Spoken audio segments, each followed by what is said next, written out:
دیوالی کے موقع پر لوگ مٹھائی دیتے ہیں، اس کا کھانا کیسا ہے اور اس کی مٹھائی قبول کرنی چاہیے کہ نہیں کرنی چاہیے؟ اس پر پوری امت کا اجماع ہے کہ جو بھی غیر مسلموں کے مذہبی تہوار ہیں، مذہبی رسومات ہیں، ان میں کسی قسم کی شرکت جائز نہیں ہے۔ قرآن مجید نے غیر مسلموں کی دو اقسام بیان کی ہیں، لا ينهاكم الله عن الذين لم يقاتلوكم في الدين ولم يخرجوكم من دياركم ان تبروهم،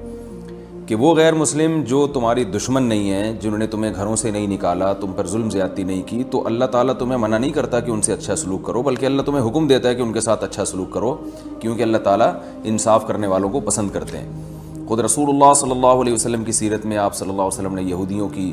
جو آپ کے یہودی پڑوسی تھے، ان کی عیادت بھی کی ہے، اور آپ صلی اللہ علیہ وسلم کی جو زوجہ حضرت صفیہ، ان کے رشتہ دار یہودی تھے، وہ ان کو ہدایہ تحفے بھیجا کرتی تھیں۔ تو غیر مسلم جس سے جنگ نہ ہو، اس کے بارے میں اچھا سلوک کا حکم ہے، اس کو ہدایہ دینا، اس کو تحفے دینا، اس پہ صدقہ کرنا بھی جائز ہے۔ لیکن اس کی ایک باؤنڈری ہے، وہ یہ ہے کہ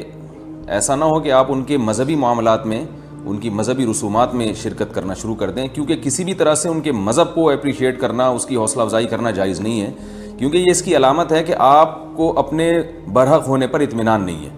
لوگ یہ کہتے ہیں کہ وہ بھی تو ہماری عید میں شریک ہوتے ہیں، تو دیکھیں ان کے مذہب میں یہ اجازت ہے کہ ہماری عید میں اور ہمارے تہوار میں شریک ہوں، ہمارے مذہب میں اجازت نہیں ہے، تو ہم تو اپنے مذہب کو فالو کریں گے۔ ہمارے مذہب میں کرسمس ہے یا جو بھی ان کے مذہبی تہوار ہیں، ان میں کسی بھی قسم کی شرکت کی ہمیں شریعت میں اجازت نہیں دی ہے۔ ہاں، قرآن میں اللہ نے دوسرے مقام پہ فرمایا کہ اس کی گنجائش دی ہے کہ الا ان تتقوا منہم تقاہ، کوئی خطرہ ہو، اندیشہ ہو، آپ ایسی جگہ پہ رہتے ہیں جہاں غیر مسلموں کا غلبہ ہے، اور اگر آپ نے بالکل ہی بائیکاٹ کر کے رکھا تو آپ کو خطرہ ہے کہ وہ یعنی آپ پہ ظلم زیادتی کریں گے، تو ظلم سے بچنے کے لیے یا زیادتی سے بچنے کے لیے جس حد تک یعنی آپ ان کے ساتھ رہ سکتے ہیں یا گنجائش ہے اس میں، جس حد تک آپ ان کے ساتھ جو ہے وہ جوڑ پیدا کر سکتے ہیں تو کریں، لیکن بلا وجہ بڑھ چڑھ کے ان رسومات میں حصہ لینے کی شریعت میں بالکل اجازت نہیں ہے۔ وجہ اس کی یہ کہ اگر آپ ان کے مذہبی تہواروں میں شرکت کریں گے اور تو یہ منافقت ہے، کیونکہ اسلام ایک طرف یہ دعویٰ کرتا ہے وَمَن يَبْتَغِي غَيْرَ الْإِسْلَامِ دِينًا فَلَن يُقْبَلَ مِنْهُ، اسلام کو اپنے برحق ہونے پر اتنا اطمینان ہے کہ وہ یہ کہتا ہے کہ دین برحق ان الدین عند اللہ الاسلام،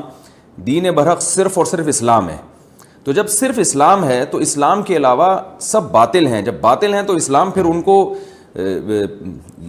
اپریشیٹ کرنے کی کسی صورت میں اجازت نہیں دے سکتا۔ یہ ایسا ہی ہے جیسے آپ کہیں کہ فلاں آدمی چور ہے اور میں اس کی چوری کو غلط بھی سمجھتا ہوں، ٹھیک ہے، آپ اس کے ساتھ احسان کریں گے، اس کے ساتھ اس نے سلوک کریں گے، لیکن چوری کے معاملے میں آپ اس کی رہنمائی کرنا شروع کر دیں یا اپریشیٹ کرنا شروع کر دیں، یا وہ چوری کر کے لائے اور آپ اس کا مال کھانا شروع کر دیں، تو یہ پھر منافقت کہلائے گی۔ یہ اس کی علامت ہے کہ آپ کے چوری کے بارے میں وہ جذبات نہیں ہیں جو ہونے چاہیے۔ تو اسلام نے غیر مسلم کے ساتھ حسن سلوک کا حکم دیا، مگر اس کے مذہب کے معاملے میں دو ٹوک بتا دیا ہے کہ کسی قسم کی مذہبی رسوم میں ہم ان کے ساتھ شریک نہیں ہوں گے، بائیکاٹ کریں گے، اور ہم یہ کہیں گے کہ لکم دینکم ولی دین، آپ کے لیے آپ کا دین ہے، ہمارے لیے ہمارا دین ہے۔ اور اس بارے میں صحیح حدیث بھی ملتی ہیں۔ حضرت انس بن مالک رضی اللہ تعالیٰ عنہ فرماتے ہیں کہ ہم مدینہ میں تھے، ایک خاص تہوار تھا جو شروع سے اہل عرب کا چلا آ رہا تھا، ہم وہ تہوار منایا کرتے تھے، تو آپ صلی اللہ علیہ وسلم نے ہمیں اس تہوار سے منع کر دیا،